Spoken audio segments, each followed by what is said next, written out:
Most people don't stay poor because they don't earn enough. They stay poor because they destroy money the moment they get it. In The Richest Man in Babylon, the people who fail aren't lazy or unlucky. They make one predictable mistake right when things start going well. Miss this, and no strategy will ever save you. Stay until the end, because I'll show you the rule that separates those who keep wealth from those who lose it every single time. This keeps happening. Here's what makes this dangerous. Most people believe money problems start when you earn too little. But The Richest Man in Babylon shows something worse. Money problems usually start when income finally increases. That's the moment people relax, spend more, trust themselves more, lower their guard. And without realizing it, they trigger the exact behavior that guarantees they'll never keep wealth. The book tells this through stories, not theories, because this mistake doesn't feel like a mistake. It feels like success. Money comes in. Arcad was not poor anymore. That's what made everything dangerous. For years, he had struggled just to survive. Every coin mattered. Every purchase was deliberate. But now, things were different.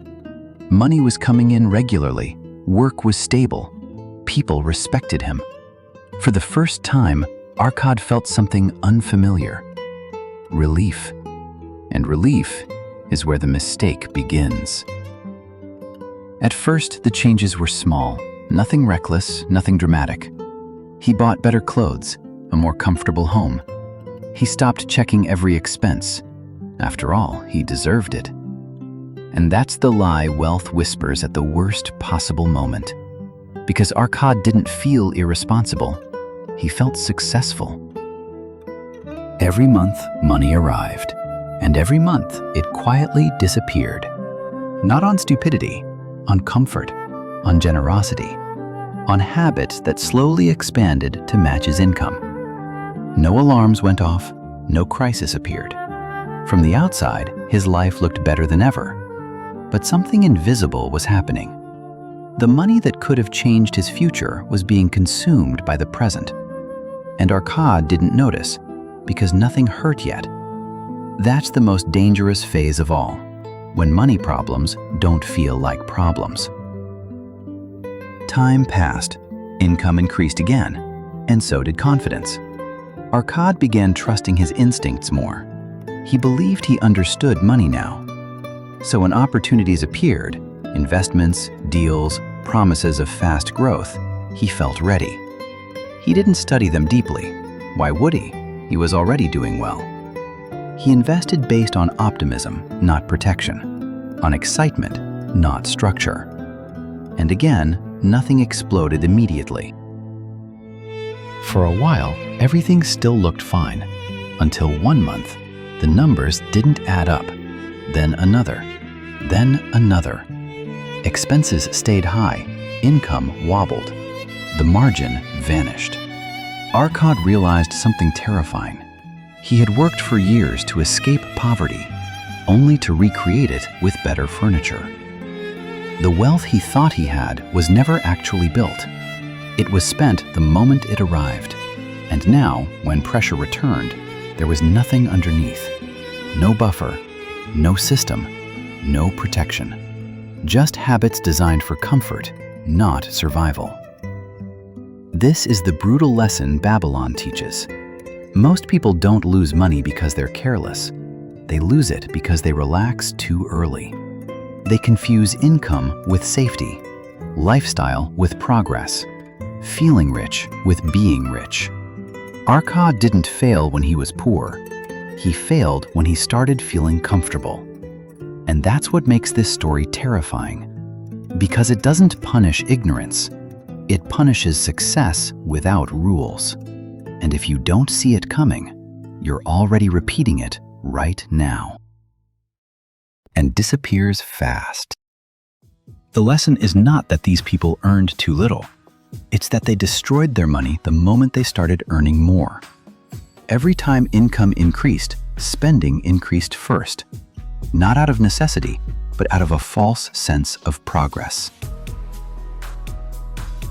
The book is clear about this.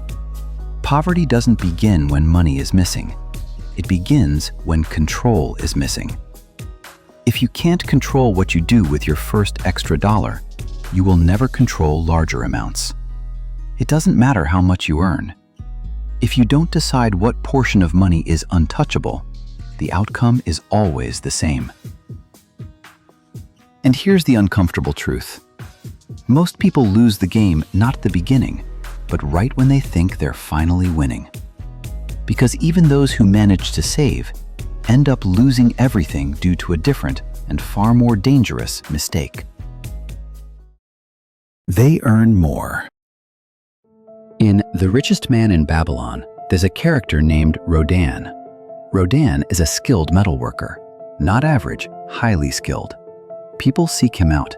His work is valued. When he gets paid, the amounts are good. For the first time in his life, Rodan feels relief. He rents a better place, eats better food, dresses better, starts living like someone who finally made it. Months pass, money keeps coming in, and yet, somehow, nothing stays. Every time Rodan checks his coins, there's never more than a few left. No matter how much he earns, he always ends up right where he started. So one day, frustrated and confused, Rodan goes to Arcade, the richest man in Babylon. Rodan doesn't ask how to earn more. He already earns well. He asks a different question. Why does my money disappear? Arcade listens. Then he asks Rodan something simple. Do you pay yourself first? Rodan laughs. He says no. He spends what he earns. That's normal, right? Arcade doesn't laugh back. He explains that Rodan's problem was never income. It was behavior after income arrived. Every coin that came in immediately went back out. Rodan worked hard, but his money worked for everyone else. That's the moment Rodan realizes something uncomfortable. He wasn't poor because he earned too little. He was poor because nothing was ever kept. And here's the dangerous part. Rodan didn't feel broke. He felt successful, which meant the mistake repeated quietly, month after month, year after year, until someone pointed it out. And that raises a disturbing question. If earning money isn't what saves you, then what actually does? Because if you don't see that difference, you're probably living Rodan's life right now, but end up broke again. Rodan's story reveals something most people miss. Earning more money does not fix a money problem. If every dollar that enters your life immediately leaves it, your income is irrelevant. The real failure is not low earnings, it's the inability to keep money once it arrives. This is why many people feel like they're progressing, but never actually move forward. They confuse cash flow with stability, and spending power with wealth. Money doesn't disappear by accident, it follows behavior. And if that behavior doesn't change, no raise, no opportunity, and no strategy will ever be enough. Because even people who manage to save end up losing everything due to a different and far more dangerous mistake. Success changes them. There's a man in Babylon who doesn't start poor. He starts capable. He learns faster than most. He understands numbers. He sees patterns others miss. At first, he's careful. Every decision is slow. Every coin is counted. Every risk is measured. And it works. His wealth grows. Not explosively, but steadily. People notice. They start asking questions. They call him disciplined. They say he's built different. At first, he resists the praise. But slowly, something shifts. He stops questioning himself as much, stops checking every detail, stops asking for second opinions. Not because he's careless, but because he feels proven. Then the opportunities change. They're no longer safe.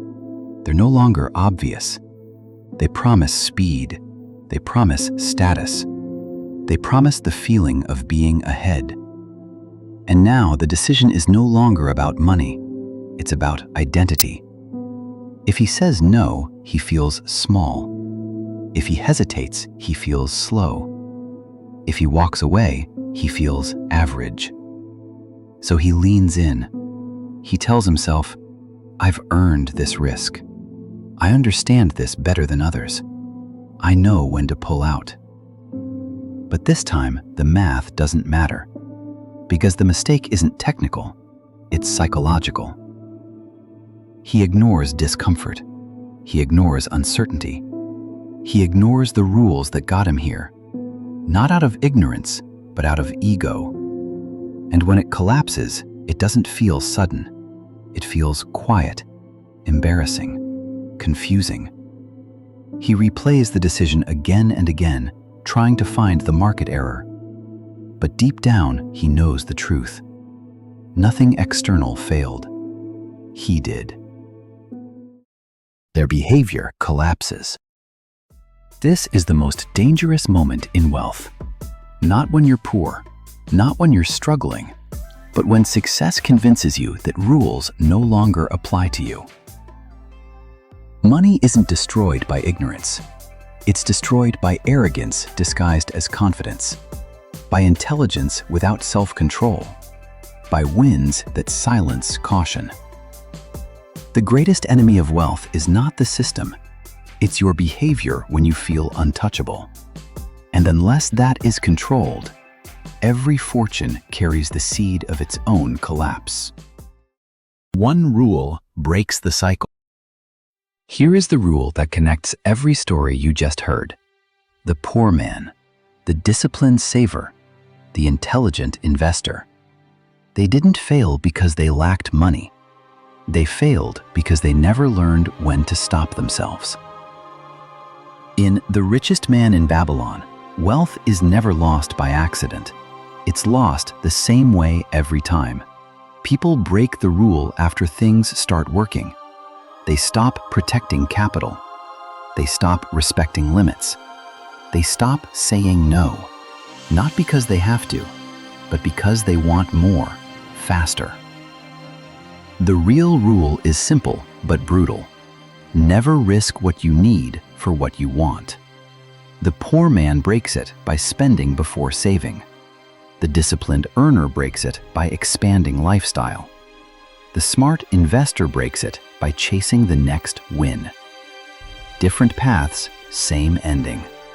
Wealth survives only when behavior stays boring, predictable, controlled. The moment ego enters the equation, money becomes temporary. This is why most people don't stay wealthy, and why a few quietly do. They don't look smarter. They don't move faster. They don't chase attention. They protect the downside. They respect limits. They stop themselves, especially when it feels unnecessary. Because wealth isn't built by the moves you make. It's preserved by the mistakes you refuse to repeat. And if you remember only one thing from this book, make it this. Money doesn't leave because of bad luck. It leaves the moment discipline turns into confidence. That's the rule. And once you see it, you can't unsee it. You've seen this before. Most people don't lose money because they don't know enough. They lose it because they stop controlling themselves the moment they feel safe. If you don't change that behavior, no strategy will ever save you. Because wealth isn't lost at the beginning. It's lost right after you think you've won. This content is for educational and informational purposes only. It does not constitute financial advice. Consult a professional before making financial decisions.